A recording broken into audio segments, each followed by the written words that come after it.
Lo cierto es que esta tarde, ya saben que siempre empezamos de la misma manera, pero esta tarde la educación nos dice que digamos buenas tardes, pero el ánimo y los sentimientos que tenemos pues no nos llevan a pensar que sea una buena tarde ni unos buenos días, ¿verdad?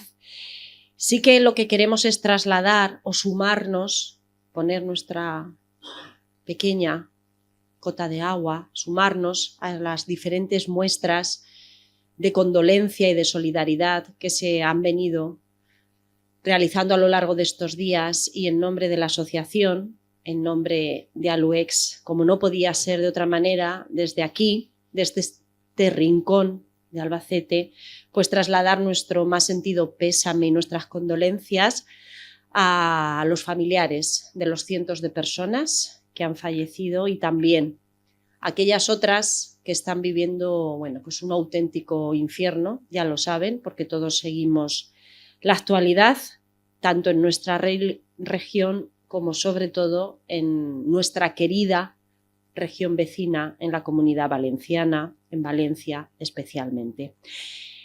Hoy, como en el resto de Albacete y de España, pues nuestro corazón, el corazón de las personas que estamos aquí y de Aluex, pues está con ellos, está con todos ellos. Y ahora ya sí, bienvenidos, bienvenidas a la tercera de las conferencias de este ciclo de conferencias de Aluex del curso 2024-2025, que ya saben, este año se le ha dado o le hemos dado el nombre de El valor de la cultura. El valor de la cultura y cuánto valor hay que tener. Bueno, os vamos a saludar y a dar la bienvenida, en primer lugar, como no, a nuestro protagonista, al doctor en Historia, Aurelio Pretel Marín, al que además le agradecemos pues también de todo corazón el que hoy esté con nosotros, porque ayer mismo no podía ni hablar.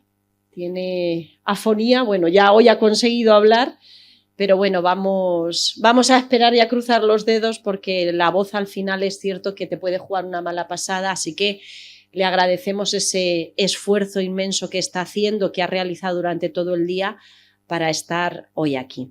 Bueno, gracias también y bienvenido al diputado provincial por Vox, José Luis Serrano. Gracias, como siempre, una tarde más por acompañarnos, y hoy también damos la bienvenida a su compañero en la Diputación por el Grupo Partido Popular, a Antonio Martínez. Muchísimas gracias también por acompañarnos, diputados provinciales los dos, en su casa, por tanto, estamos.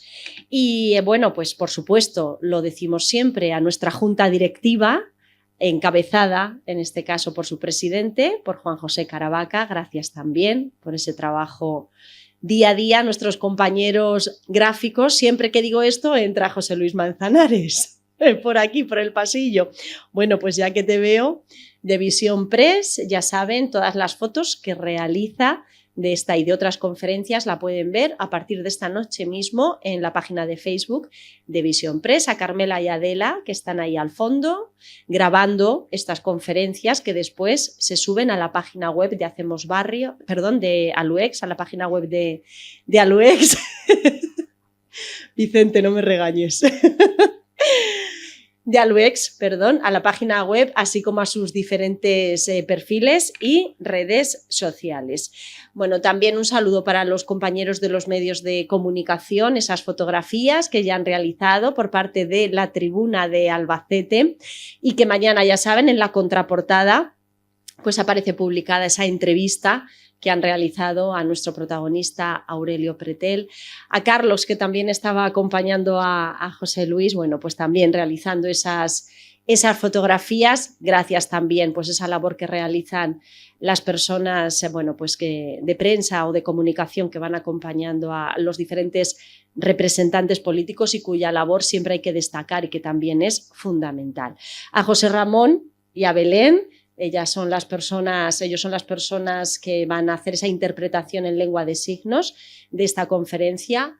Gracias también por ese trabajo que realizáis semana tras semana. Ya saben que este año, ya a finales del año pasado, en la última de las conferencias, se incorporó esa interpretación en lengua de signos. Y a todos ustedes, como no, a nuestro público, querido y fiel público, bienvenidos también, bienvenidas. Gracias por estar aquí. Me van a permitir ya que les presente a nuestro conferenciante, Aurelio Pretel. El currículum es extenso, en la hoja informativa tienen un pequeñito resumen. Yo voy a, porque no había hueco para más, no había espacio para más, yo voy a tratar de ampliar un poquito. Nació en Albacete en 1950, en 1972 terminó la carrera de Filosofía y Letras, Historia, con calificación de sobresaliente, y también la de Magisterio, ya que las cursó al mismo tiempo. Bueno, en ese mismo año empezó a trabajar como profesor de enseñanza media en el Instituto de Andrés de Vandelvira, de Albacete, donde se jubiló ya en el año 2010. Se doctoró en Historia con premio extraordinario, esto fue en 1976. Fue profesor tutor de Historia Medieval Universal y de España, también de Paleografía y Diplomática del Centro Asociado de la UNED de Albacete, así como profesor de Historia Medieval Universal y de España en el Centro Superior de Humanidades de la Universidad de Castilla-La Mancha y en la Facultad de Humanidades. Fue miembro de la Sociedad Española de Estudios Medievales y también del Instituto de Estudios Albacetenses, del que fue fundador-director entre los años 1978 y 1987 y además presidente de su sección de Historia hasta 2006. Director técnico y coordinador del Comité Científico Organizador del primer Congreso de Historia de Albacete y del Congreso de Historia del Señorío de Villena, miembro del comité organizador del primer Congreso de Historia de Castilla-La Mancha, del segundo Congreso de Historia de Albacete, de las jornadas del quinto centenario de Andrés de Vandelvira y del octavo centenario de la conquista de Alcaraz. Ha colaborado con comunicaciones o ponencias, por ejemplo, en el Congreso Internacional dedicado a la figura de Alfonso X el Sabio, en las celebraciones del centenario de don Juan Manuel y también del traslado al romance del Fuero de Alcaraz. Ha impartido diferentes cursos sobre paleografía y diplomática, documentación y técnicas de investigación científica, entre otros, ponente en jornadas de estudios locales como la de Almansa y también Lezuza, en diversas jornadas sobre la historia de Villena y de otras poblaciones, como el caso de las celebradas en Montiel, en conmemoración de la batalla y de la muerte del rey Pedro I de Castilla, así como en las del séptimo centenario del villazgo de Castilla de Garci Muñoz, en este caso en el año 2022. Ha colaborado en la organización de las exposiciones, son varias: Albacete 600 años, solo destacamos alguna, Albacete Tierra de Encrucijada, Albacete en su historia y Los Caminos de la Luz, haciéndose cargo de la redacción del apartado de Historia Medieval y también del apéndice cronológico de sus respectivos catálogos.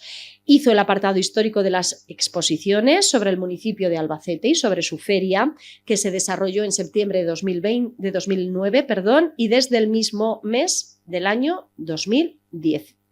También en diferentes ciclos de conferencias sobre historia local, como el llamado Apuntes para la Historia de Albacete, celebrado en el Museo de Albacete, y diversas jornadas y simposios como los de Alcaraz y Linares, en torno a la figura de Andrés de Vandelvira, o en cursos de la Universidad Popular de Albacete sobre historia medieval de Albacete y la vida y obra de Andrés de Vandelvira. Desde 1972, Aurelio Pretel viene estudiando diferentes aspectos históricos y artísticos, como no, respecto a la actual provincia de Albacete y a las adyacentes, y en especial a aquellos pueblos que fueron del antiguo señorío de Villena, centrándose preferentemente en el ámbito cronológico de la Baja Edad Media y del Renacimiento. Bueno, sobre este tema ha impartido numerosas conferencias y también cursos. Es autor de numerosos libros, folletos, artículos, así como colaboraciones, bueno, cuya enumeración sí que en este espacio corto de tiempo pues no podemos mencionar. Bien, hecha esta presentación, que ya les digo, hemos ampliado un poquito más, que no del todo, porque el currículum es extensísimo, como todos ustedes saben. Hoy Aurelio Pretel nos quiere presentar y dar a conocer a un personaje de los que marcó época, un señor, con todo lo que este término implicaba y aún sigue implicando, bueno, pues diferente. Tal vez, no sé si lo será así, Aurelio, un visionario para su época, alguien que supo palpar el momento, es así, y que supo aprovechar los recursos y ya no sabemos si con mayor o menor intención, pero gracias a esta gestión su nombre es recordado, creando además la leyenda de la Casa de Villena. Y es que pueblos, ahora ya no, pero pueblos entonces como Albacete, La Roda, Minaya, La Gineta, Carcelén, Montealegre o Almansa, por decir algunos, por citar algunos, le deben su existencia y así se lo han reconocido. Sin duda, en palabras de Aurelio Pretel, un solo hombre no explica el nacimiento de una comunidad regional, provincial o nacional, pero si hay algún caso, ese sin duda es don Juan Manuel. Así que les dejo ya con Aurelio Pretel. Gracias por venir.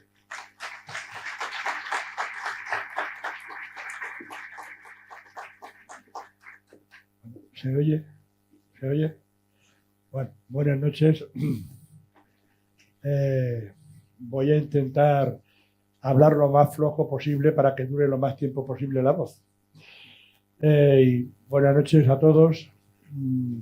Muchas gracias a la Junta Directiva de Albés, a Juan José Caravaca, Vicente, que fue el que me contactó y me ofreció la oportunidad de dirigirme a ustedes en esta charla, que para mí pues es todo un privilegio, porque como yo digo siempre, un profesor que ha dedicado 40 años de su vida a hablar de cosas que se sabe a gente que no le importa, es un privilegio el hablar con gente que te quiere escuchar, evidentemente.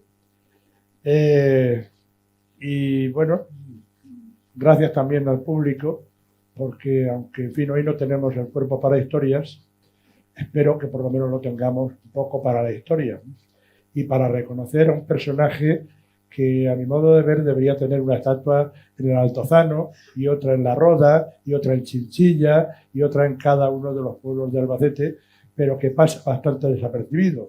Quizá porque es un hombre comido por sus múltiples facetas como literato, es el primer narrador de la literatura castellana, autor de numerosos libros, desde el famoso Conde Lucanor hasta el libro de la caza, el libro de los ingenios, el libro de los estados, muchos libros.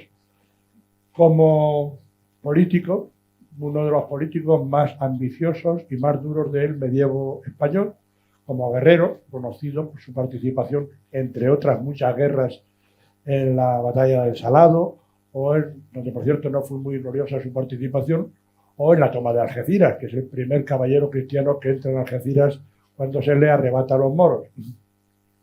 Sin embargo, no es tan conocido, quizá en la provincia de Albacete, la mayor parte de cuyos pueblos le deben, la mayor parte, si no la mayor parte, por lo menos muchos de cuyos pueblos le deben su existencia. Y no solamente la existencia como tal pueblo, sino le deben la conciencia de unidad regional que hoy en día prácticamente se ha perdido, pero existió en su momento y llegó a constituir no un reino, porque nunca llegó a tener título de reino, ni siquiera un ducado o un principado, aunque tuvo título de príncipe y de duque, pero no lo usó, porque él dice siempre que en Castilla los hijos de infantes no tienen otro título más que el de hijo de infante, y rechaza no tanto el título de infante por no ser suyo, sino porque honora a su padre, que fue el auténtico infante don Manuel. Bien, pues este personaje, que aquí no es demasiado conocido, es el repoblador y el creador de esa conciencia regional de la que hablo. Empezando porque en algunas de sus obras, y fundamentalmente en el libro de los estados, y luego más tarde también en el de los ingenios y en otros libros suyos, es el creador de una serie de leyendas que dan origen mítico, por supuesto, al señorío de Villena. Todos los estados medievales tienen alguna leyenda en sus principios. La del caballo y el halcón, de Fernán González, para el reino de Castilla, o la de las 4 barras de sangre de Mifredo el Belloso para la Cataluña medieval. Bueno, pues aquí tenemos varias leyendas que conforman ese carácter peculiar del señorío de Villena, y todas ellas debidas a la pluma de don Juan Manuel, que se inspira para crearlas pues en los cuentos de sus criados, porque él no se crió prácticamente, su padre murió a los 2 años de nacer él, y por lo tanto no tuvo relación con su padre, pero sí tuvo relación con los caballeros de su padre, con su madre y con los criados. Como dice algún Ballesteros Beretta, dice que son cuentos de criados, pero muy bien traídos, muy bien mezclados con la historia auténtica, hasta tal punto de que yo a muchas veces no sé dónde termina la leyenda y dónde termina la auténtica historia de este señorío de Villena. Y entre esos cuentos pues figura fundamentalmente los cuentos de la reina de su abuela, Beatriz de Suabia, o de Stauffen, la esposa de Fernando III el Santo, una alemana que vino a Castilla para casarse con el rey Fernando III, y que se supone que tuvo un sueño maravilloso cuando nace su hijo mayor, Alfonso X el Sabio, y otro sueño más maravilloso todavía cuando nace su hijo más pequeño, cuando ya pensaba que ya no estaba en edad de tener hijos, y viene al mundo el infante don Manuel. El primer sueño era un sueño profético en el que un ángel le profetiza que el muchacho que iba a nacer iba a llenar de sangre y de desgracias a Castilla. El segundo sueño, todo lo contrario, habla del caballero perfecto que habría de venir en su momento y del cual vendría un linaje que limpiaría el pecado y que haría de Castilla un reino virtuoso en el que pudieran convivir el cordero y el león, en fin, una serie de temas de este tipo. Y entre todos, por supuesto, es un cuento amañado para justificar la superioridad moral de don Manuel, del linaje de don Manuel, frente a los reyes de Castilla, frente a Alfonso X, que es el malo de la película, y sobre todo la esposa de Alfonso X, ahí la tenemos, doña Violante. No, esta es doña Violante, esta es la reina Beatriz de Suabia, esta es doña Violante, este es Alfonso X, y que son una dinastía indigna de haber sido reyes de Castilla, porque los que sí que son dignos son los descendientes del hermano menor, es decir, del infante don Manuel, a los cuales se espera que regeneren el reino y que traigan una etapa de prosperidad y de dignidad. Otro de los cuentos que relaciona es cómo se hizo el escudo, ahí lo tienen ustedes, con una mano alada, armada con una espada, que significa la justicia, y el ala, que dice que viene de las águilas, en realidad es un símbolo parlante. Manuel, en francés, que es el idioma de la heráldica, es la mano y el ala, que es el símbolo parlante de don Juan Manuel. También puede tener una referencia a las águilas imperiales alemanas de los Stauffen, incluso a los emperadores ángelos de Bizancio, de los cuales procedía también su madre. Y por último, quizás el que más nos interesa, bueno, hay otros elementos curiosísimos, algunos de ellos de clara raíz artúrica, por ejemplo el de la espada mágica. Si el rey Arturo tenía su Excalibur, aquí tenemos la lobera. La lobera es la espada que supuestamente Fernando III, en su lecho de muerte, cedió a su hijo menor para que se convirtiera en el defensor y el vengador de la muerte de Cristo, ni más ni menos.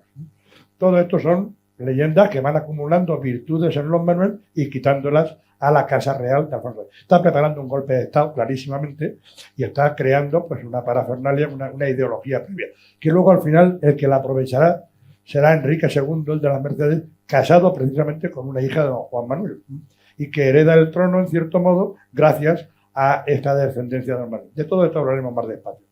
Pero el cuento principal que yo quiero mencionar es el cuento de la Alofra, un cuento en el que se supone que el rey Alfonso X, de acuerdo con su suegro, con Jaime I el Conquistador, que también es suegro de don Manuel, los hermanos casados con dos hermanas, deciden crear un casi reino para entregarlo a don Manuel y a su mujer Constanza de Aragón, hija de Jaime I.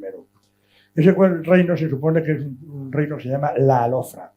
La Alofra en realidad es una palabra árabe que significa el foso, el barranco, el hondo, la hondonada, y que se sitúa en Elche y su comarca. Yo creo que evidentemente es el hondo de Elche, es en la zona profunda de Elche, que llega hasta Santa Pola prácticamente.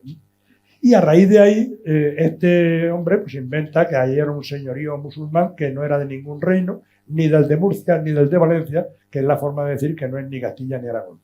Es decir, es una forma de darle una mayor importancia a algo que en realidad no es tal. Es un simple apanage. Un apanage que viene de pan.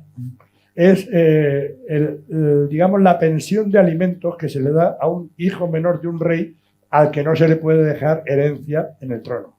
Entonces se le da una pensión vitalicia generalmente en tierras con un alto grado de autonomía, que es lo que probablemente ocurrió con don Manuel, al cual le dan Elche y su comarca, Alofra, y que luego se va extendiendo hacia el interior, Vinolopó arriba, hasta llegar a Elda, Novelda, Petrer y Villena.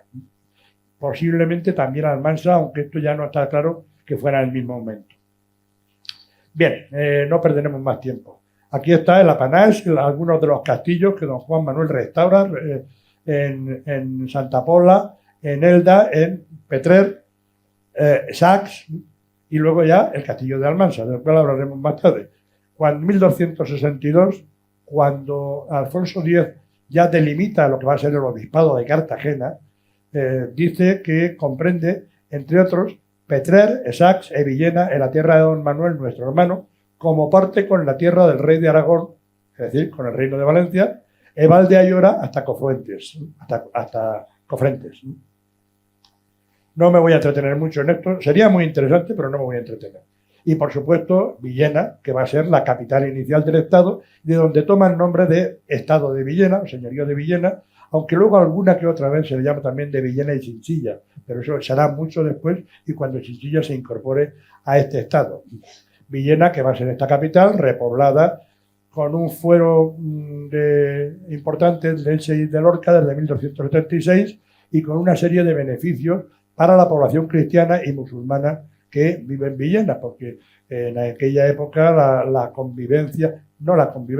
coexistencia de las comunidades cristianas, judías y musulmanas, pues es permanente, sobre todo en la zona de Levante, donde todavía quedan muchos moros. Ahí tienen ustedes el castillo de Villena, con un trozo de población que ya lo empieza a hacer don Juan Manuel, el castillo anterior era musulmán, pero don Juan Manuel lo amuralla, lo retoca, lo restaura, porque allí va a empezar su viaje de novios con la hija del rey de Aragón, con Constanza de Aragón. Poco tiempo después ya vemos que también don Manuel ya tiene Almansa. No sabemos ni cómo ni por dónde le ha venido Almansa, pero posiblemente pues se lo haya sacado también a su hermano, como es habitual en este tipo de personajes insaciables. Y hay que decir que don Manuel era bastante insaciable, como luego será su hijo.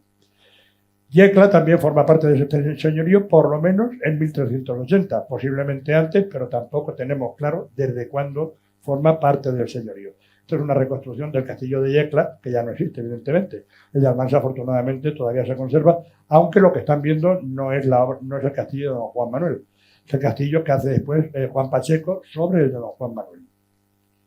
También fueron suyos Iso y Ellín. No sabemos si en este momento o después. Lo que sí que sabemos es que don Manuel les dio privilegios a Iso y a Ellín. Ergo, eran suyos. Puede ser ahora, en el momento en que está creciendo, o puede ser después, durante la guerra contra el rey de Castilla, contra Alfonso X, cuando su hijo don Sancho pues, le concede otros muchos privilegios y otros muchos pueblos. Ahí a la izquierda tienen ustedes el torreón de Iso, que es un torreón muy antiguo, de época musulmana, y a la derecha pues tienen Ellín, que está muy cerca de Ise, que forman pues, prácticamente una unidad y que a partir de ahora pues, se van a incorporar también al señorío de Villena. Lo importante es que además a partir de este momento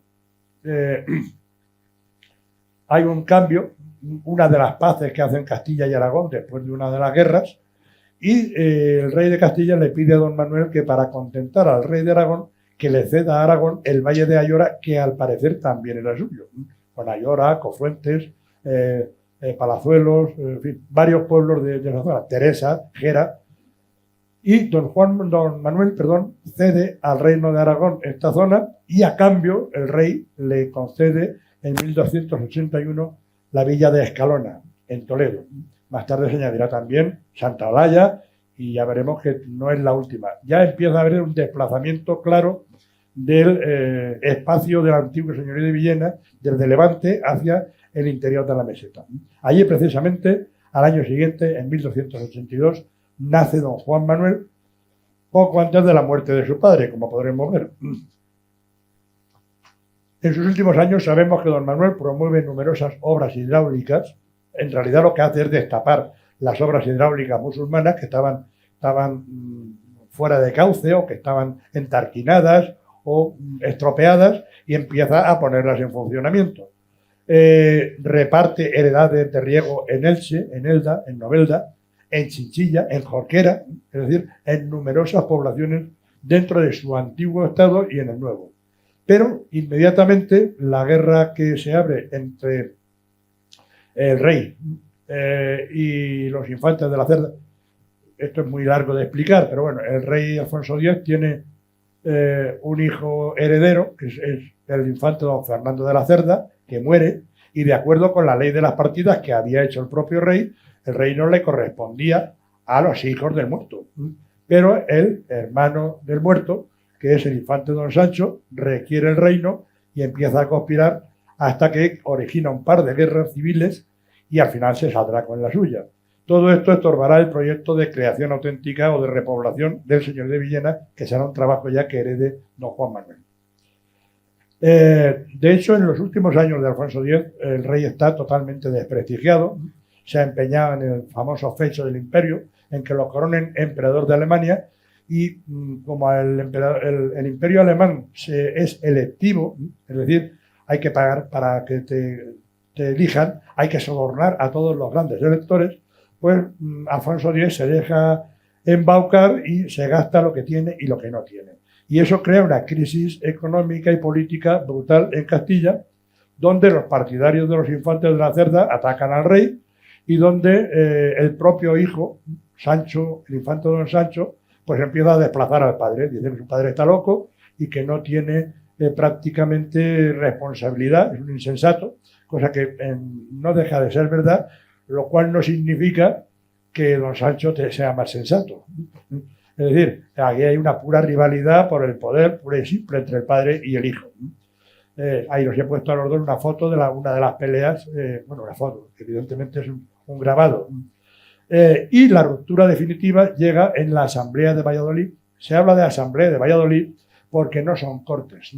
Es una reunión montada al margen de la legalidad por unos cuantos nobles dirigidos por la reina Violante, que es la mala de la película, pero que en este caso, pues por primera vez se lleva bien con su cuñado, con Manuel, y Manuel va a ser precisamente el que después de haberse pasado la vida sirviendo a su hermano, ahora en la Asamblea de Valladolid lo traiciona y se entrega el trono a su hijo. No el trono, porque no le quitan el reino, no le quitan la corona, pero sí el poder. Entonces, a partir de este momento, don Sancho será el que gobierne el reino y a cambio pues empezará a dar a don Manuel pues una serie de ventajas y privilegios. He puesto aquí las ganancias de 1282. El señorío empieza a desplazarse hacia el interior, hacia la zona manchega, y lo que consigue en 1282 son Chinchilla, la villa de Bes, la tiene ahí abajo, y Jorquera, que está ahí a la derecha. Todos estos pueblos que están pues medio vacíos, medio despoblados todavía, porque desde la Reconquista hubo varios intentos de repoblarlos, pero no se consiguió prácticamente. El que venga tendrá que empezar a repoblarlo en serio. Estos son los pueblos también, Chinchilla, Villa de Bes y Jorquera. El señorío ha perdido el Valle de Ayora, pero ha ganado todos esos territorios. Aquí tienen ustedes lo que se llama la tierra de don Manuel.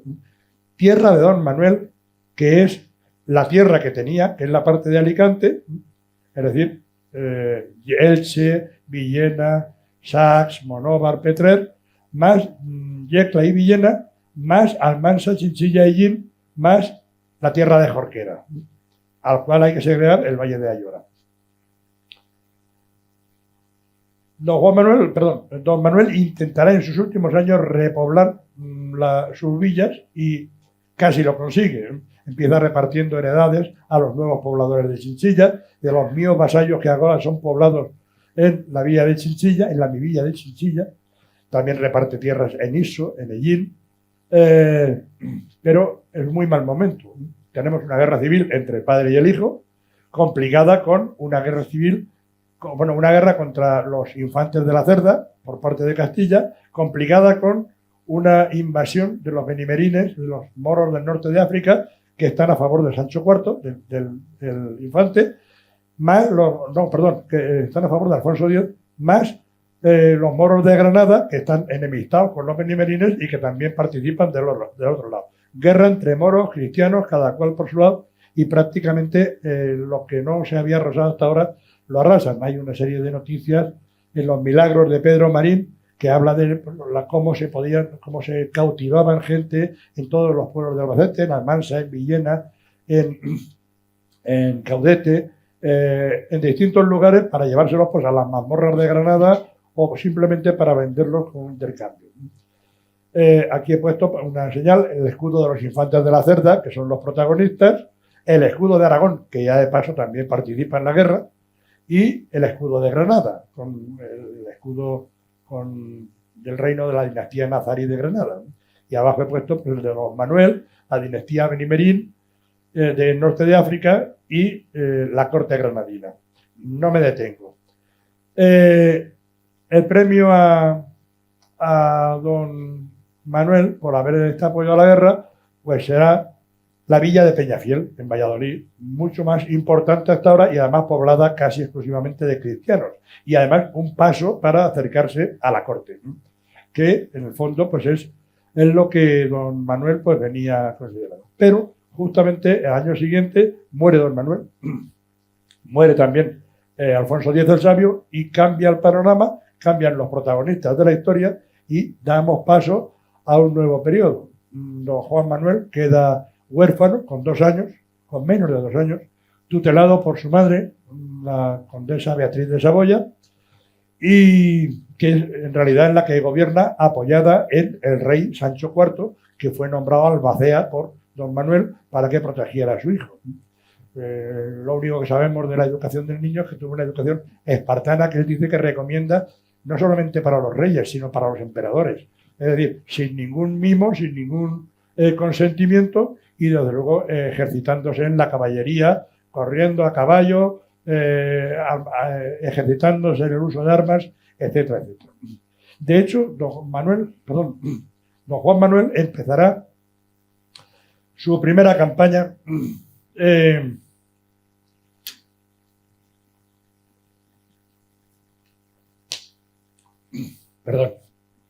con 12 años. Con 12 años dice que sus vasallos lo llevaron a la guerra, pero claro, dice que no se atrevieron, dada su edad, no se atrevieron a meterlo en la misma guerra. Lo llevan a Lorca y allí lo dejan mientras ellos van a luchar a la zona de Vera, en Almería. Pero sí que aparece don Juan Manuel ya repartiendo caballeros y peones en los pueblos del sur de Cuenca por encargo del rey y además de sus propios territorios. Y ya a partir de 1294 también empieza a gobernar personalmente, con apoyo de su madre al principio, pero la madre pues, al final se retira un poco y deja paso al hijo, que es un niño ambicioso, que va a tener un protagonismo político impropio de su edad, porque, bueno, aparte de que hace lo mismo que venía haciendo su padre y su madre, es decir, reconfirmar privilegios a Chinchilla, a Elche, a Villena, a todos los pueblos, para repoblarlos, aunque no tiene mucho éxito en un principio, se tiene que enfrentar con la invasión aragonesa del Reino de Murcia en 1296, en la cual Castilla pierde prácticamente todo lo que hoy es provincia de Alicante y todo lo que hoy es provincia de Murcia. Aquí tienen ustedes, ahí, Yecla, Villena, Elda y el resto de Alicante y de Murcia, y queda solamente la parte castellana del señorío, es decir, la parte más recientemente incorporada. Y, por lo tanto, la tierra de don Manuel ya ha desaparecido. La tierra de don Juan, como se le llamará ahora, es sobre todo castellana, con algún apéndice en Aragón, porque don Juan Manuel ya empieza a negociar es un político muy habilidoso y con muy poca vergüenza. Empieza a negociar con Jaime I de Aragón. Bueno, ¿y qué pasa si tú te quedas con la soberanía de Villena, pero la propiedad es mía? Y al final Jaime II de Aragón le cede la propiedad de Villena, pero bajo soberanía aragonesa. Y don Juan Manuel lo acepta, lo que es una traición clara a la pobre María de Molina, la reina de Castilla, que en ese momento está de tutora de su hijo también joven. A partir de ese momento, pues empieza a repoblar lo que puede los pueblos, aunque es una tarea muy larga. De momento, vamos a aclararnos a ver qué es lo que tenemos, a ver cuáles son los pueblos que tenemos y hasta dónde llegan y cómo son, porque había un desorden total durante el reinado de Alfonso X el Sabio. Y lo primero que hay que hacer es amojonar, es decir, deslindar qué tierras pertenecen a cada uno de sus pueblos. Ya a partir de 1300 tenemos varios amojonamientos de Ellín con Chinchilla, con Yecla, de Jumilla, o sea, de Chinchilla con Jumilla, de Montealegre con Chinchilla. Es decir, cada pueblo pues, intenta pues, llevarse lo mejor posible con su vecino, pero sin dejarle que se meta en su territorio. A partir de aquí, pues él empieza a lanzar cabos a ver si consigue una alianza con Aragón que por lo menos le devuelva una parte del prestigio y del poder que tenía. Y efectivamente, en 1303 consigue el compromiso con la hija del rey de Aragón, con Constanza de Aragón, que va a ser su segunda mujer. La primera acababa de morir en 1301, muy joven, que era Isabel de Mallorca, y ahora la segunda mujer va a tener un protagonismo importante en su vida. Con sus escasísimos escrúpulos, aprovecha esta boda, aprovecha sus tratos con el rey de Aragón, sin dejar los tratos con la reina de Castilla, y consigue que la reina le ceda el señorío de Alarcón. El señorío de Alarcón es enorme, es un territorio enorme que cubre prácticamente la mitad de la provincia de Cuenca, la mitad sur de la provincia de Cuenca, desde la frontera de Iniesta hasta Garcimuñoz, hasta el norte de Garcimuñoz, medio camino de Madrid. Y que además le ceda la capitanía de Huete y de Alcaraz, dos grandes ciudades que podían darle poder militar. Alarcón no es gran cosa porque no tiene espacio para tener una gran población, pero el resto sí que son importantes. Y Alarcón tiene otro problema además, y es que tiene una caballería muy fuerte que se ha apoderado del pueblo y que no les gusta ver a un señor por allí. La caballería hace lo imposible porque no se le entrega a Alarcón, él hace lo posible porque se le entregue. Hay 2 años de forcejeo y al final de los 2 años, al principio le había dicho que con la condición de dar a Alarcón, con la condición de devolverlo si le devolvía el rey de Aragón Elche. Y en 1305, como el rey de Aragón no soltaba Elche, pues ya tiene que cedérselo, dice, sine conditione aliqua, es decir, sin condición ninguna. O sea, que Alarcón pasa a ser parte del señorío de Villena.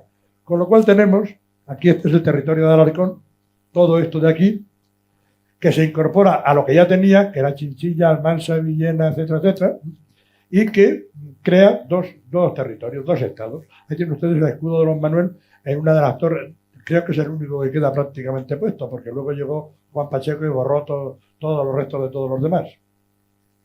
Y es un estado que está a caballo entre la frontera de Castilla y de Aragón. Pero que el verdadero creador no es don Manuel, como dice don Juan Manuel, es el propio don Juan Manuel con sus triquiñuelas y con sus artimañas. Ahí tienen ustedes la tierra de Alarcón, lo que era el mayorazgo de Alarcón. Si se dan cuenta, la mitad sur está vacía. No hay ni una aldea, no se había repoblado prácticamente nada. Y aquí será donde empiece don Juan Manuel su tarea repobladora, tarea creando nuevas pueblas, nuevas villas, donde o no existían o habían sido borradas totalmente. Por ejemplo, Belmonte, donde establece un castillo, un alcázar, es un castillo palaciego,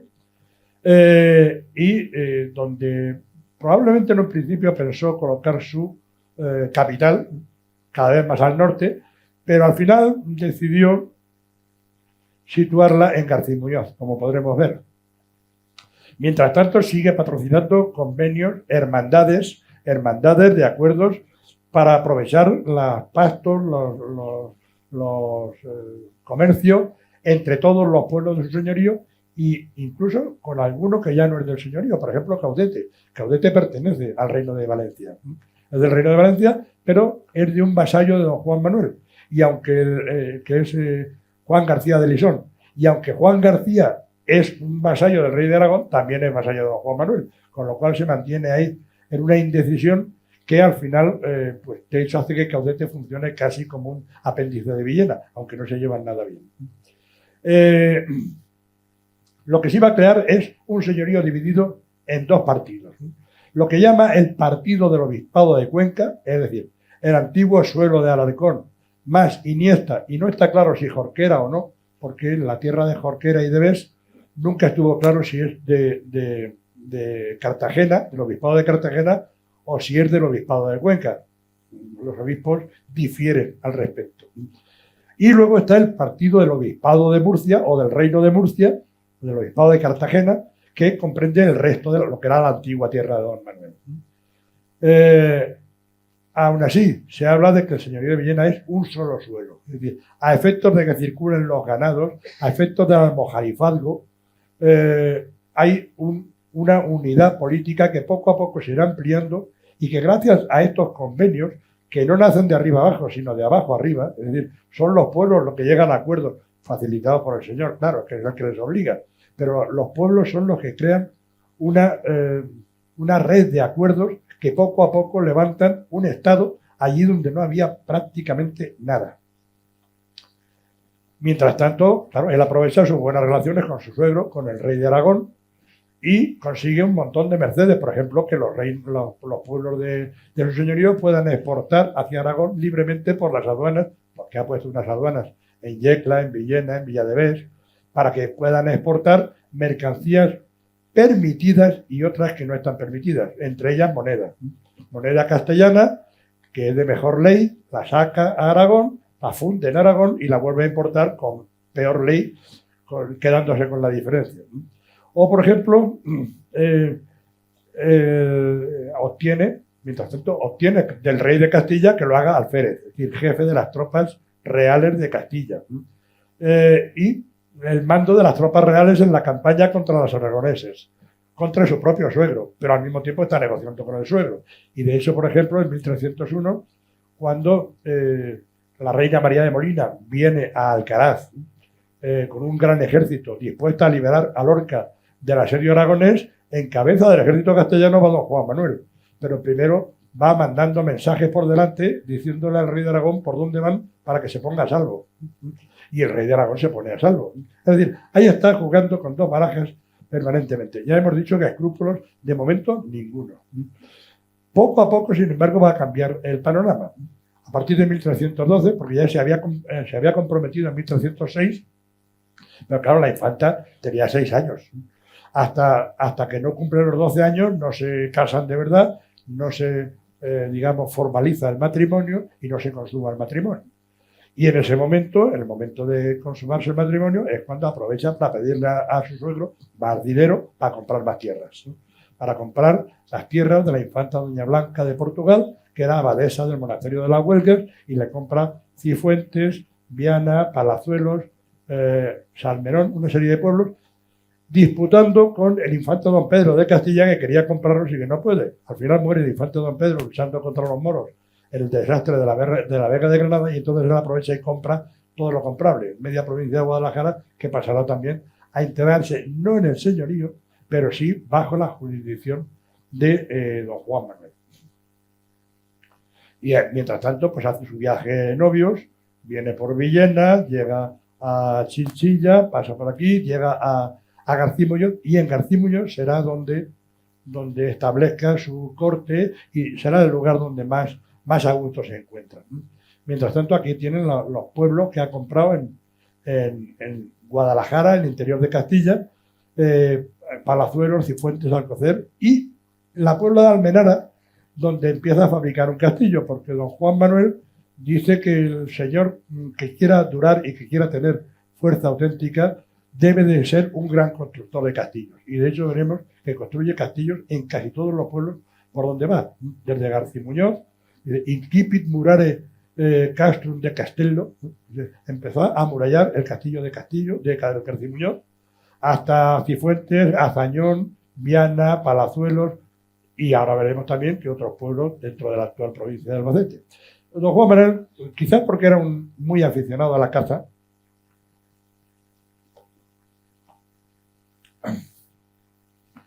bueno, me voy apañando. Quizás porque era muy aficionado a la caza, conoce no solamente los pueblos, conoce los campos, conoce su territorio, pero como la palma de la mano. Aquí tienen un párrafo, por ejemplo, que se refiere a los pueblos que hoy son de Albacete. Habla de caza, ¿eh? La tierra de Chinchilla ha muchas lagunas en que hay muchas ánades y en algunas flamenques.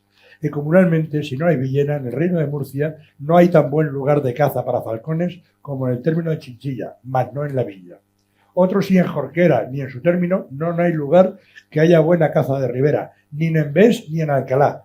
Pero en el río de Júcar hay alguna garza, mas no en buen lugar para matar con falcones. En Alborém, que es Alborea, evidentemente, en Fuente Alvilla hay ánades, según dicen, mas dice don Joan que él nunca caza en estos lugares. Él distingue los lugares que conoce de primera mano y las noticias que tiene. En Alpera hay garzas, iglúas e ánades, mas muy mala ribera de cabalgar, porque hay muchos almarjales y muy malos pasos. En Almansa no hay caza de ribera, sino por ventura en ese arroyo. Ojo a lo del arroyo porque lo vamos a ver ahora después. El arroyo no es un arroyo, es un canal artificial que ya existía y él lo destapa y lo da como nuevo. En Villena hay mejor caza, mejor del lugar de todas las cazas que en todo el Reino de Murcia. Es decir, que se conoce el paño. Pero no solamente aquí. Lo conoce también en la zona del Obispado de Cuenca, porque claro, las zonas más vacías donde tienen que hacer más repoblación. Y por ejemplo conocemos pueblas en Villafranca, que es un pueblo que ya ha desaparecido. Hay un par de villas nuevas, Villanueva del Campo, que ya desapareció, que ahora se llama Cervera. Luego Villanueva del Río, que ahora está debajo del pantano de Alarcón. Y sobre todo, por ejemplo, en Villarejo de Fuentes, donde hay una fuente, un pozo, allí hace una puebla. Y Cañada Negrita, que ahora mismo es una aldea despoblada de la Almarcha, pero ahí tienen ustedes, por ejemplo, un puente sobre un arroyo, el arroyo, que es evidentemente artificial, es la que está documentada muy pocos años después de don Juan Manuel y sin duda es una creación suya. Y todavía en términos de Alarcón, pues tenemos La Roda. La Roda, que es una población, es una puebla y una villa creada ex profeso, y dice que para que se pueble bien, pues le da una serie de privilegios, de fueros, etcétera, etcétera. Tenemos un pueblo ya de los de Albacete creado por don Juan Manuel. Don Juan Manuel crea unas pueblas que se las queda él y otras que las concede a sus vasallos más inmediatos, reproduciendo el esquema feudal. Es decir, si el rey me da tierras, yo doy tierras a mis vasallos, de tal forma que ellos puedan mantener su caballería y su ayuda militar. La favorita de todas va a ser Garcimuñoz. Garcimuñoz dice que el arroyo, habla entre otros muchos pueblos de la zona del sur de Cuenca, el arroyo de Alcañabate nace sobre los cubos de la hoz del Castillo, Castillo Garcimuñoz. Entra en Záncara en el Provencio. Provencio es otro pueblo que también ha creado él. Este es un buen arroyo de caza y va por muy buena tierra y muy llana, y hay muy buenas ánades. Y en este arroyo hay muchas garzas de paso y muchas cigüeñas prietas. Y entre el Castillo y el Cañabate hay dos lagunas que siguen existiendo todavía, efectivamente, el Cañabate. Pero claro, el problema que tiene don Juan Manuel es que todo esto es tierra de Alarcón y propiedad de los señores de Alarcón, la mayor parte. Se la quita directamente. Y se enfrenta abiertamente con los señores de Alarcón, con los cuales, algunos de los cuales dicen que le han quitado los privilegios, y no es verdad. Simplemente es que son privilegios falsos que les habían servido para apropiarse de algunas aldeas que ahora don Juan Manuel va a revitalizar.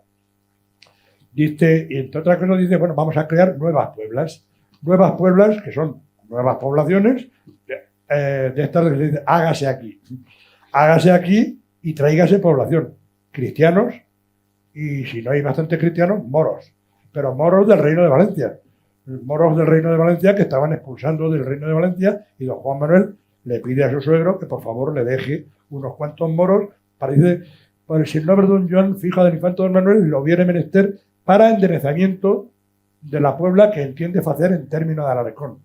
No sabemos si esta Puebla es García Muñoz o es la Cañada Negrita de la que antes hemos hablado. Lo que está claro es que García Muñoz también es una nueva Puebla. Una Puebla en la que don Juan Manuel, pues yo creo que decidió plantar su capital de hecho, aunque nunca fue capital de derecho, y en la que pasó pues sus mejores horas desde su boda con Constanza a las peores horas, la muerte de Constanza y la guerra que tuvo inmediatamente contra el rey de Castilla. Quiero que observen esto. Esto es una foto del castillo de García Muñoz. Fíjense, hay una calle central, la Corredera. A ver. Esta calle central, que va del castillo. Hay quien dice que aquí el castillo de don Juan Manuel está debajo de este, que es el de don Juan Pacheco. Yo tengo mis dudas. Yo pienso que más bien debía estar en la otra punta. Pero bueno, en cualquier caso, lo que está claro es que hay una calle que va de punta a punta del pueblo, otra calle paralela y posiblemente una tercera calle. 3 calles paralelas recorridas, o sea, cortadas por otras horizontales. Esto tiene su interés. Y que además hay una morería, hay un barrio judío, porque allí se va a crear un lugar económicamente muy fuerte para los intercambios entre Castilla y el Reino de Valencia y el Reino de Murcia. Como el problema que tiene García Muñoz es que no tiene agua. Y para crear un abastecimiento suficiente de agua, don Juan Manuel va a hacer lo que ahora se llama la fuente grande. O en su momento llamó la fuente de los canales. Yo sospechaba que era don Juan Manuel, pero ahora lo han hecho del carbono 14 y efectivamente es de don Juan Manuel. Esto es, si van a García Muñoz, yo les recomiendo que lo visiten porque vale la pena. Imagínense un túnel que entra una persona un poco ancha durante 200 metros hasta llegar debajo del castillo. Y que al final termina pues en un depósito de agua, porque este túnel sirve para sacar agua del interior de la montaña y se va a parar a un depósito que hay ya fuera del pueblo en la Fuente Grande. Estos son los canales, es un sistema musulmán que se sigue produciendo en época cristiana todavía. En García Muñoz crea también o mantiene la antigua iglesia, la iglesia de San Juan, que la va a convertir probablemente en cabecera de un arciprestazgo. Es decir, no puede crear un obispado, pero un arciprestazgo sí. Y entonces consigue que el obispo de Cuenca pues le dé una serie de privilegios. Y luego crea, eso sí que lo crea él, un convento de frailes agustinos. Luego se traerá también un convento de monjas, que era el que creó primero en La Alberca. La Alberca también es otro de los pueblos que crea él en la zona de Cuenca. Y un convento agustino del que todavía se mantiene esta capilla mayor, que es de la época de don Juan Manuel, y que es muy parecida, por cierto, a la del convento de Peñafiel, que lo funda también don Juan Manuel 2 años antes de fundar el de García Muñoz. Don Juan Manuel es de dominicos y el otro es de agustinos, pero el modelo es el mismo, el material es el mismo, es una obra mudéjar, etcétera, etcétera. No se lleva demasiado bien, don Juan Manuel no se lleva demasiado bien con el clero, sobre todo porque a él le gusta la gente productiva. Y tiene en su obra alguna dosis de anticlericalismo, por lo menos de crítica a los frailes y al clero en cuestión, pero utiliza a la iglesia y sobre todo utiliza a los frailes para sus propios propósitos. Bueno, me he saltado aquí. Esto no es de don Juan Manuel, el documento no es de don Juan Manuel, es una copia que hace Salazar y Castro a partir del privilegio original que se ha perdido. Pero esto es la fundación del convento de frailes agustinos de García Muñoz, con el dibujo que hace de los sellos que tenía don Juan Manuel. Ahí tienen un guerrero cristiano, castellano, con el sello, con las alas y los leones, característicos de don Juan Manuel, y luego el de la infanta Constanza, que tiene el mismo sello, con las barras de Aragón en las 4 esquinas, como pueden ver. Bien, ya me estoy equivocando.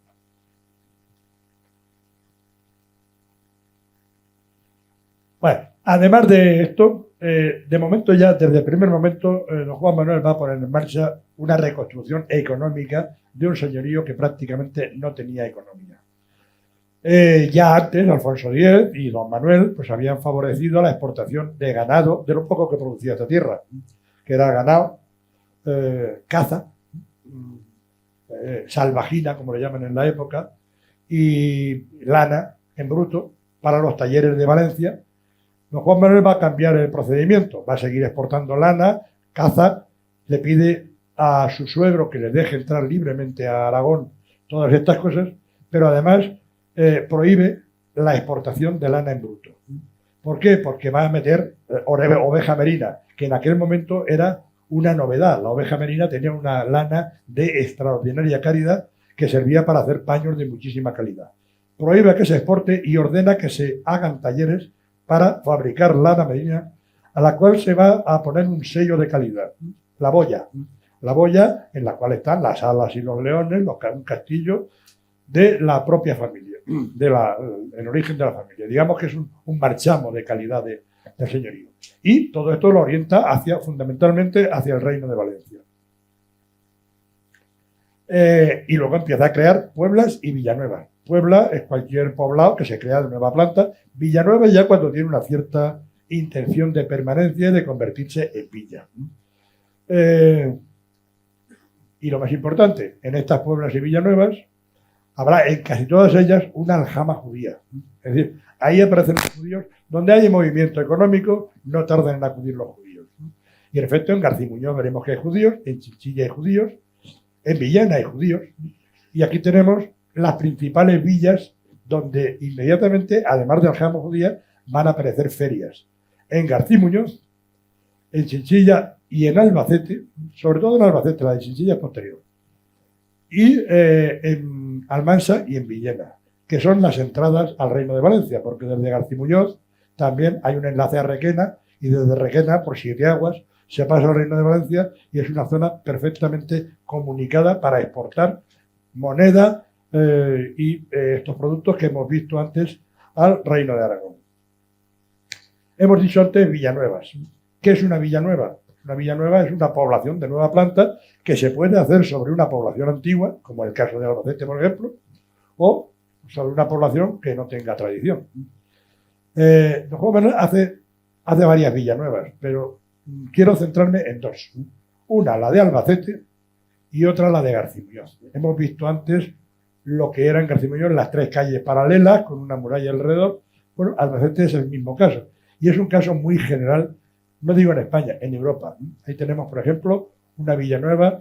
Esto en Inglaterra se llama Newton, en Francia Villeneuve, y aquí se llaman Villanuevas, o Villarreales si la funda el rey, o Villafrancas, porque tienen franqueza, porque no pagan impuestos. Y aquí tenemos, por ejemplo, la de Münchselberg en Alemania, o tenemos la de Viana en Navarra, o tenemos la de Aigues-Mortes en Francia, o tenemos la de La Guardia en Álava, que son Villanuevas todos ellos. Y aquí tenemos la de Albacete. Tres calles paralelas, con una muralla alrededor, que son el núcleo original de Albacete, que no está documentado en época de don Juan Manuel como tal Villanueva, pero sí muy pocos años después. Está claro que debe de ser una fundación manuelina. La Villanueva de Garcimuñoz, pocos años, ya en sus últimos años, don Juan Manuel le cambia el nombre. Parece que le cambia el nombre. No hay ningún documento que diga se va a llamar así, pero sí que hay documentos donde ya no le llama Puebla de Garcimuñoz. Le llama Puebla de Don Fernando. O Castillo, o Puebla del Castillo de Don Fernando. O Villa del Castillo de Don Fernando. O Villanueva del Castillo de Don Fernando. ¿Quién es Don Fernando? Su hijo. Es el hijo al que piensa dejarle como heredero y al que cuida y lo lleva en palmitas y lo asocia a su gobierno en sus últimos años y está educándolo permanentemente para que sea un gran señor, porque yo sé bien los hierros en que suelen caer los fijos que quedan sin padre antes de que llegue el tiempo de su madurez. Y entonces lo rodea de buenos consejeros, intenta evitarle todos los problemas e intenta que madure. Bueno, aquí tenemos la Puebla de Don Fernando, que tiene, como ya hemos dicho antes, una calle central, la Corredera, otra calle lateral y otra calle lateral. Todo esto ya es ensanche contemporánea.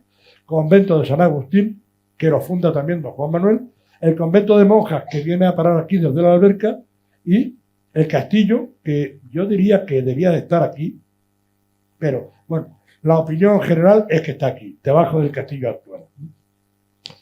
Que bueno, le han hecho una restauración muy curiosa. No sé si lo conocen, también merece la pena verlo para llorar. Y luego aquí, esto que pone aquí, fuente de abajo, es donde termina el canal, donde termina ese canal subterráneo de 200 metros que parte de aquí y llega por debajo de tierra hasta una cisterna que es de donde se ha surtido el pueblo hasta hace muy pocos años. Él dice que cumple mucho que el gran señor tenga fortaleza, porque dice que en la tierra donde hay fortaleza el señor hará lo que quiera, y donde no tenga fortaleza estará siempre a expensas de lo que quieren hacer los demás. Y tenemos un montón de castillos, desde posiblemente Alcalá de Aljucar. Aquí no hay documentos, pero hay todos los indicios de que fue una fundación de don Juan Manuel. El Provencio, el Congosto, en tierra de Cuenca, o algunos pueblos, como La Roda, que ya hemos visto antes, que lo funda y le da privilegios de 1310, 1314, 34. La Jineta, dice, pasa un día por allí, dice el aljibe que dicen la Jineta, el aljibe, o sea, el aljibe, es un pozo, es un aljibe, es un pozo romano, el de la Jineta, y a raíz de ahí se crea una puebla que se riega con agua de ese aljibe. La Jineta en el fondo es un nombre árabe que viene de Janat. Janat es el jardín, el huerto. Es un huerto que se regaba con agua de ese aljibe y que don Juan Manuel lo convierte en puebla en 1337 y trae a 10 pobladores a los cuales exime de pagar impuestos mientras vivan en la Jineta. Con lo cual, la Jineta se está repoblando de esta forma también. O La Roda, donde también da fueros, da privilegios para que venga gente y vengan a poblar. Pero además hemos dicho que don Juan Manuel utiliza a sus propios caballeros para que vayan creando pueblas. Por ejemplo, Carcelén y Montealegre, cuyos castillos los entrega a su hijo bastardo, a don Sancho Manuel, que es al mismo tiempo su adelantado en el reino de Murcia, es su hombre de confianza en el reino de Murcia, y le entrega estos dos pueblos para que tenga rentas con los cuales mantener una caballería y financiarse, autofinanciarse, digamos. O por ejemplo Minaya. Minaya, que es una puebla que se concede a don Diego Fernández de Cuenca, uno de sus vasallos, con la condición de que pueda traer 30 pobladores para que vivan allí, que le paguen impuestos a él, pero que no pase de 30. Es decir, la idea es ir creando muchos pueblos que se autofinancien. O La Roda, como ya hemos dicho, que se reparte a partir de 1310. A otros vasallos, por ejemplo, a don Pedro García de Madrona, que era señor del castillo de Higueruela, le da Higueruela para que tenga también su renta y tenga su... De hecho, Pedro García de Madrona va a ser uno de sus caballeros más fieles.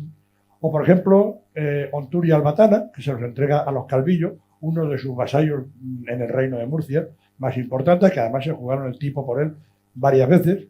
O Tobarra, que en principio era un pueblo arrasado por los moros y que se lo entrega a Sancho Ximénez de Lanclares, que es su hombre de confianza total. Era su adelantado y era el hombre en el que más confiaba. Lo que pasa es que Tobarra va a ser arrasada por los moros y no sé el tiempo que tarda en reconstruirse. Además de esto,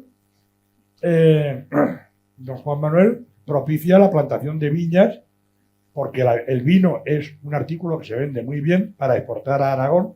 Los documentos de la Baja Edad Media dicen el vino manchego, fino, vino blanco, fino, oredor y claro. El vino que se produce en esta parte del sur de Cuenca y en la tierra de Albacete. La lana merina y productos textiles. Y además, ya hemos dicho que exporta grande moneda. Y además recupera antiguos regadíos que se habían atorado, que estaban estropeados por el tiempo, que ya funcionaban posiblemente en época musulmana y de los que tenemos varios ejemplos. Hemos visto Cañada Negrita, pero tenemos también en algunos... Hay un párrafo, no sé si lo he puesto aquí o no. Bueno, no lo he puesto. Dice a ver si me acuerdo de memoria. Dice el Señor, he hablado con vosotros a Chinchilla, en una carta a Chinchilla. Las veces que he hablado con vosotros de que hay que repoblar todos aquellos lugares que tengan agua suficiente y que se puedan poblar y crear villas o crear pueblos. ¿Qué ocurre? Pues que en Chinchilla hay unos cuantos señores que tienen propiedades en toda esa zona que dicen que los han heredado de sus abuelos y que no hay forma de quitárselos. Y don Juan Manuel dice que sí, que hay forma, se los quita directamente y que aquel que no ponga en marcha una puebla en alguno de estos pueblos, y dice concretamente en Mercadillos, Mercadillos que es una aldea de Chinchilla, dice, he venido desde Alpera hasta Chinchilla, por Higueruela, por Mercadillos, y he visto que no se están cumpliendo mis órdenes. De aquí en adelante, aquel que no ponga en marcha la explotación económica de su territorio, se la quitaré y se la daré a otro que lo haga. Y de eso lo vemos que lo hace, por ejemplo, en Albacete. Una de estas repoblaciones pues se hace en Almansa. En Almansa llega a un acuerdo, consigue que Chinchilla y Almansa llegan a un acuerdo para facilitar a Almansa el agua que sobra en Chinchilla, la de los carrizales de Alpera. Alpera era aldea de Chinchilla, estaba atascada y ahora don Juan Manuel, por este documento que vienen aquí y que está firmado por su nombre, eso de ahí abajo es la firma de don Juan Manuel, autógrafa, les obliga a ponerse de acuerdo para ceder una parte del agua de los carrizales de Alpera y dice que hagan una acequia por do podades llevar toda el agua que viene de Alpera gobernada aquí en adelante a vuestro campo de Almansa y que la toméis desde la angostura de la Yedra existe todavía, de Iuso de Alpera, debajo de Alpera. Con eso llevará también una parte de las penas que se cobran por mal uso de la acequia, se destinarán a pagar la construcción del castillo de Alpera y del castillo de Almansa. Es decir, no deja un palo sin tocar. Almansa además va a ser repoblada con nuevos pobladores. Don Juan Manuel renuncia a la parte que le toca del agua que trae de Alpera y la reparte a los pobladores y concretamente una parte importante a su alcaide de Almansa, que es Diego Flores de Cuéllar. A partir de ahí, como veremos luego, pues Almansa es uno de los pueblos que tiene las manos aladas de don Manuel en su escudo, aunque hoy en día están prácticamente borradas. El trasvase de Alpera es muy interesante porque no es una acequia simple. De hecho, don Manuel ya había hecho una semejante entre Villena y Elda y Else, que es el Vinalopó. El Vinalopó en gran parte es una acequia que la hizo don Manuel. Ahora don Juan Manuel va a coger el agua de aquí, de las aguas de Alpera. Señalo aquí Alpera porque Alpera no estaba entonces donde está ahora. Eso es Alpera ahora. Pero en su momento Alpera estaba ahí donde pone la laguna. De hecho, yo creo que el nombre de Alpera viene de Albeera, la laguna, en árabe. Y entonces ahí estaba Alpera, donde está el castillo de Alpera, el castillo de San Gregorio, que es este. Y desde ahí hace un canal que venga hasta Almansa, al campo de Almansa, al pantano de Almansa actual. Es decir, es una obra de regadío impresionante y de la cual pues nos queda todavía esta acequia que todavía funciona hoy en día y que tiene los molinos de Alpera, todavía están en esa acequia. No es solamente Almana, aquí tenemos el caso de Albacete más interesante todavía. Mira, aquí está. Bueno, Albacete, don Juan Manuel hace un trasvase también muy interesante desde los primeros documentos cristianos llamaban los ríos de Albacete. Albacete evidentemente no tiene ríos, ¿verdad? Bueno, pues tiene que son el canal de Acequión, el canal de San Jorge y el canal del Salobral, de los cuales por lo menos el de Acequión ya existía en la época de don Juan Manuel y además don Juan Manuel añade a este canal de Acequión la mitad del agua que exige Alcaraz le obliga a cederle el agua que sobra en el río Balazote y la mitad de este agua se la cede a Chinchilla y Albacete a través de un canal que todavía hoy se llama Canal de la Lobera, que es el nombre de la espada de don Juan Manuel, y Río de Don Juan. Río de Don Juan que a mí no me cabe duda de que se debe a don Juan Manuel precisamente. Todavía hoy se llama Río de Don Juan. Y lo que es más importante, probablemente convierte a Albacete, que era una aldea, la convierte en villa. Albacete había sido arrasada por los moros en 1324, los moros de Granada vienen por tierras de Chinchilla, arrasan varias aldeas, le pegan fuego a Tobarra y despueblan Albacete. Albacete desaparece. Y entonces don Juan Manuel, ahora como ahora veremos, intentará repoblar Albacete y parece que en 1346 ya lo ha conseguido, porque dice el documento, se reparten tierras y dice una labor de pan en el campo de estos mollones adentro. El primer mojón es el Atalayuela de Pozancos. El Atalayuela de Pozancos, si no me equivoco, no es ni más ni menos que Acequión, ¿no? Es decir, es la torre de Acequión, es el cráneo de Acequión o la motilla de Acequión, para entendernos.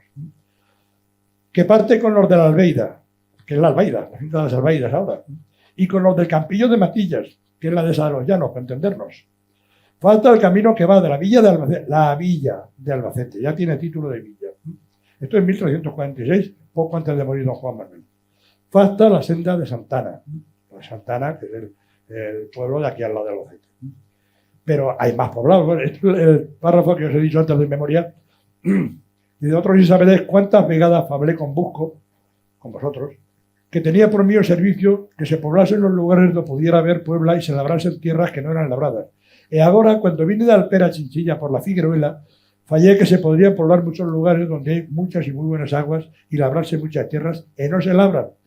Y esto se embarga porque dicen algunos que aquellas tierras son suyas y que las obvieron y las heredaron de sus padres y de sus abuelos, por partición que les cupo. Y aquí es donde dice que no se equivoquen, que se la quito y se la doy a otro. Que es exactamente lo que hace en Albacete. En 1306 manda una carta a Chinchilla y dice que tienen un año de plazo para sembrar las villas vacías que hay entre las villas de Albacete. Y que si no lo hacen, pues que se las va a dar a otros para que se repueble Albacete. Estos son los ríos de Albacete, los ríos que se crearon entonces y que van a ser pues el origen de la riqueza de Albacete, tanto en la agricultura como en la ganadería como en la molinería, porque Albacete tendrá molinos gracias a estos ríos.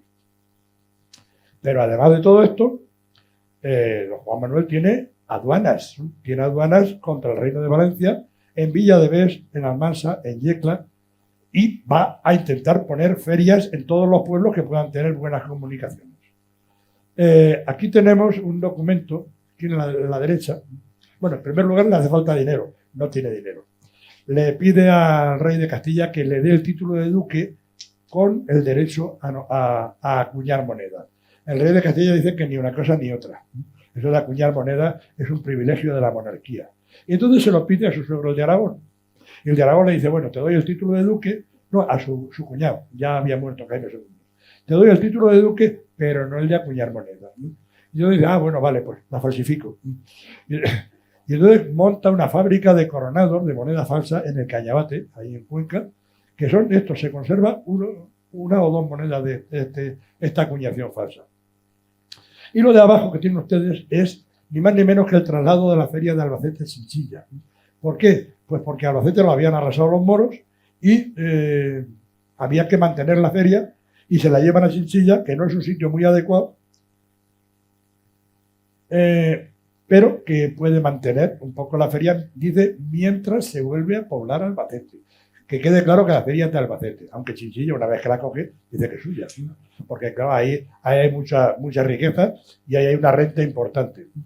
Aquí tenemos los aranceles aduaneros, bueno, no merece la pena detenernos, pero aquí habla de lo que pagan en las aduanas, en Almansa, Yecla, Jorquera, por el unto, sebo, cargas, alazor, cera, paños, salvajina, cordería, buhonería, mercería, es decir, prácticamente todas las mercancías que dan, esclavos, moros y moras y tártaros y tártaras, es decir, todo aquello que se vendía en las ferias de Albacete de Chinchilla o en los puertos, en las aduanas que pagaban. Y luego están los aduanos, los derechos de aduana, las aranceles de aduana por el paso de ganado, lo que se llama la borra, que era el paso de ganado, y el herbaje, que era lo que pagaban los ganados forasteros por comer hierba en esos territorios. Bueno, no me voy a entretener. Las ferias, ¿dónde las pone? Ya las hemos visto un poco. En Garcimuñoz, en Albacete y ahora en Chinchilla, porque mientras se vuelve a poblar Albacete, en Almansa y en Villena, abiertas al comercio con el Reino de Valencia. Bueno, Chinchilla no es un sitio adecuado para una feria. Primero, no tienen agua, aunque Chinchilla siempre dice que le sobra, pero no es verdad. Chinchilla tiene un talón de Aquiles, que es la falta de agua. Y no, lo digo porque luego cuando se hace la capitalidad en Albacete, Chinchilla dice que por qué, que tienen más agua ellos y es de mejor calidad. Y no es verdad, en absoluto. Pues Chinchilla va a ser la nueva sede de la feria durante un poco de tiempo, porque luego cuando Albacete se repuebla, enseguida ya en 1370 y tantos, ya vienen otra vez los ganaderos de Murcia y de Valencia y los carniceros a comprar ganado en Albacete para llevarse. Chinchilla la mantendrá, pero a duras penas, y luego al final tendrá que trasladarla, llevársela a una aldea en la otra punta, que es el Villar del Gascón, que es el actual Villar de Pozorrubio, o a Pétrola, o a Bonete, donde también se celebra, pero al final Chinchilla se queda sin feria porque es antieconómico. Muy importante, además de la economía y además de los castillos y demás, don Juan Manuel se preocupa de dotar a sus pueblos de una infraestructura ideológica y de una infraestructura legal.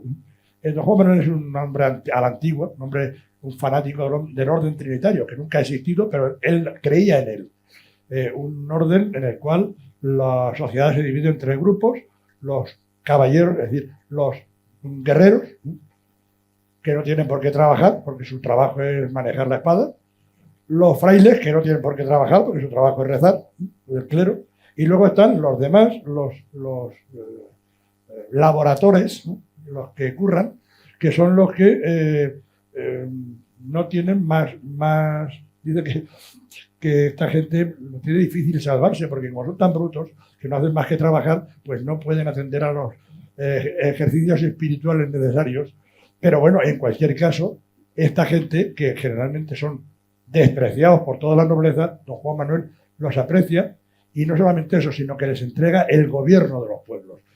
Textualmente dice que los hidalgos, los caballeros y los curas que se aparten del gobierno y que el gobierno de las villas sea, esto es carta Chinchilla, que escojades entre vos 4 o 5 o hasta 6 hombres buenos, que sean de los más ricos y de los mejores del lugar, y estos que acuerden todas las cosas que entendieren que es mi servicio. Y si entendieren que cumple para aquel fecho que llamar a algunos otros hombres buenos, con quien tomen consejo, fáganlo. Y si vienen que no es menester, que lo hagan por sí. Es decir, está creando un ayuntamiento en cada pueblo. Un ayuntamiento al que dotará, además, con un fuero, que es el fuero de las leyes, donde claramente se prohíbe o se margina a los hidalgos y al clero de la administración municipal. Pero además, a estos hombres buenos les concede la nómina.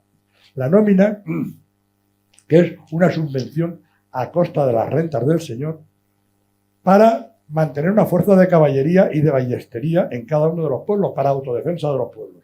La nómina es una lista de 50, en Chinchilla, 50 caballeros de nómina y 25 ballesteros.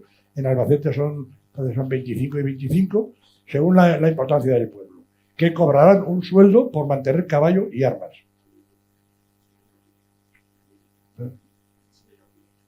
Bueno, me salto. Y además crea unas instituciones propias, como son las juntas del señorío de Villena, juntas que son el parlamento que el destino no le quiso conceder, porque él no fue rey, pero reúne al clero, a los señores, a los caballeros y al pueblo, a los representantes de los concejos, en unas juntas periódicas que los hacen cada vez en un sitio, y de esta forma pues se gana el apoyo y el reconocimiento de sus vasallos, que, por ejemplo, esto lo dice Almansa en la Junta de Villena. Le agradece la buena voluntad que ha a todos los de su tierra y de su casa, porque nos crió y nos pobló a todos, amándonos mucho y haciéndonos mucha merced. Y se muere.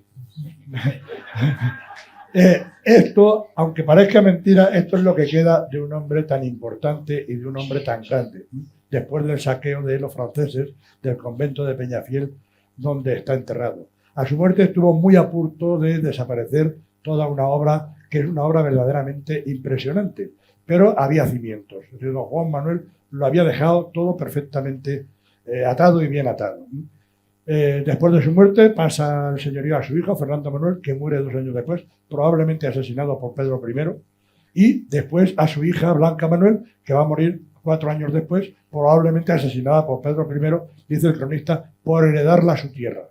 Y a raíz de ahí hay una serie de guerras y de problemas que hacen desaparecer a la mitad de los pueblos, y algunos pueblos como Albacete, por ejemplo, o La Gineta, dejan de ser villas y vuelven a ser aldeas, o Alcalá del Júcar, pero ahí estaba el cimiento, y el señorío de Villena volverá a resurgir bajo otra capa, en las capitulaciones de Hellín, cuando los mismos pueblos son los que le piden al rey, dice que ellos están dispuestos no a obedecer a quien mande el rey, sino a doña Juana Manuel, que es la última hija viva de don Juan Manuel, que es la mujer de Enrique II de la Mercedes, dice, porque viene de la casa derecha de Villena.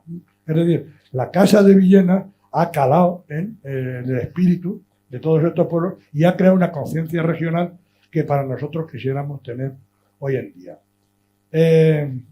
La mejor prueba, el escudo de don Juan Manuel, las alas y las espadas aparecen en el escudo de Villena, en el de Sax, en el de Hellín, en el de La Roda no aparece como tal escudo, pero hay una deformación, en el de Almansa, en el de Tobarra, en el de Albacete. El de Albacete es un murciélago, evidentemente, pero antes fue un águila, y yo creo que no es ni águila ni murciélago, que son un ala con una espada y otra ala con una espada, que forma un murciélago. Esta es una opinión mía. Don Juan Manuel fue un hombre providencial. Pues yo no creo en los hombres providenciales. Yo no creo que haya nadie capaz de levantar un reino o de levantar un territorio por sus solas fuerzas.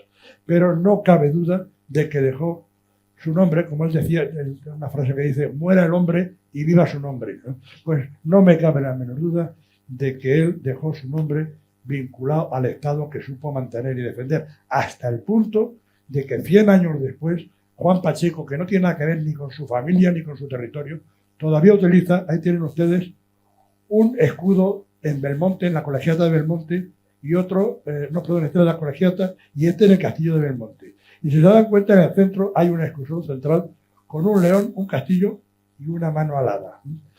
Quiere decirse que don Juan Pacheco está utilizando las antiguas armas de don Manuel casi como una referencia, no a don Manuel, sino al señorío que supo crear y levantar.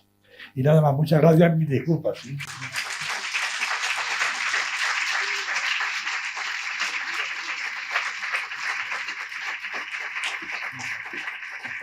Bueno, perdón, se me había olvidado decir una cosa. Yo no creo en los hombres inmortales, ni creo en los que son capaces de hacer maravillas ellos solos. Y ni creo tampoco en las estatuas, que luego sirven para las palomas. Pero creo que si alguien se merece una estatua en cada pueblo de la provincia, debería ser don Juan Manuel. Gracias. Muy bien.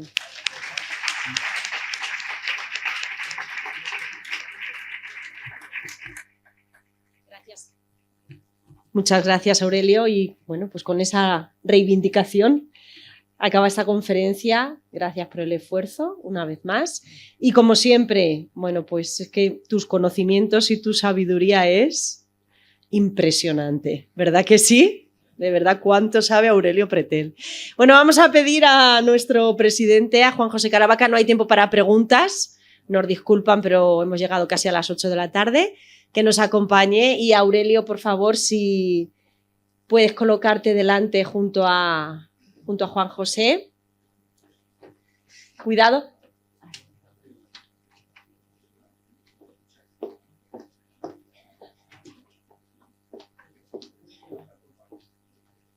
Bueno, pues desde la asociación, desde Aluex, quieren entregarle este detalle con el que agradecer su paso por Aluex. Si pueden mirar a la cámara.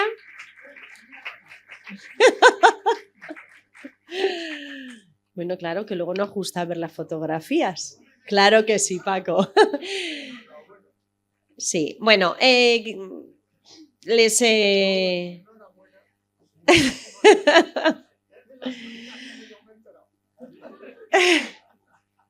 Gracias, Paco. El próximo lunes, 11 de noviembre, les esperamos una conferencia a cargo de la arquitecta Leonor Carrilero Botella, quien hablará sobre Julio Carrilero Prat y Julio Carrilero de la Torre, con el título La arquitectura del siglo XX. Hasta entonces, les esperamos. Gracias por venir.